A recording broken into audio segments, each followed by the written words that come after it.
Amen.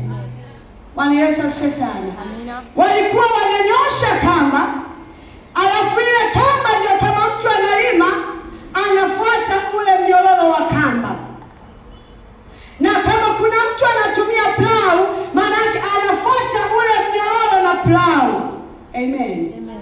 Kwa hiyo alikuwa mtu maana akitaka kuendelea kulima, anataka afike kwenye ule mstari mwisho, hapaswi kuangalia nyuma, maana akiangalia tu nyuma, akirudi tena anaweza akakosea. Haleluya. Jina la Bwana libarikiwe sana. Maana yake nini? Yesu yeye ni njia, na kama ni njia, maana yake sisi tunafuata njia, na kama tunafuata njia hii, hatupaswi kurudi nyuma tena.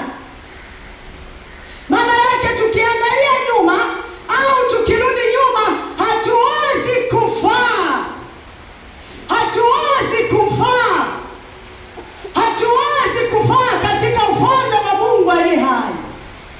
Sharti tukiavulia maji nguo kuoga, haijalishi maji haya ni ya moto, lazima tuyaoge, yatapoa tukiwa ndani ya bafu. Haleluya.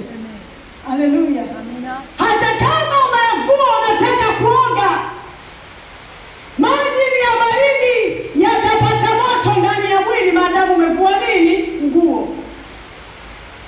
Ndiyo, mtu yoyote ambaye anafuata Kristo ni marufuku kuangalia nyuma, kwa sababu unapoangalia nyuma, Yesu anatoa tu mfano rahisi, anasema haufai, hauna maana, wewe haueleweki. Maana yake lazima tuangalie mbele ambako Kristo yupo. Kwa nini Yesu anatoa mfano huu? Anasema mtu akishazaliwa, maana yake huyu mtu kuna mahali Mungu amemwekea, mahali palipotengenezwa. Haleluya. Jina la Bwana libarikiwe sana. Kama ilivyo vigumu mtu akizaliwa, hawezi akarudi tena tumboni kwa mama, haiwezekani.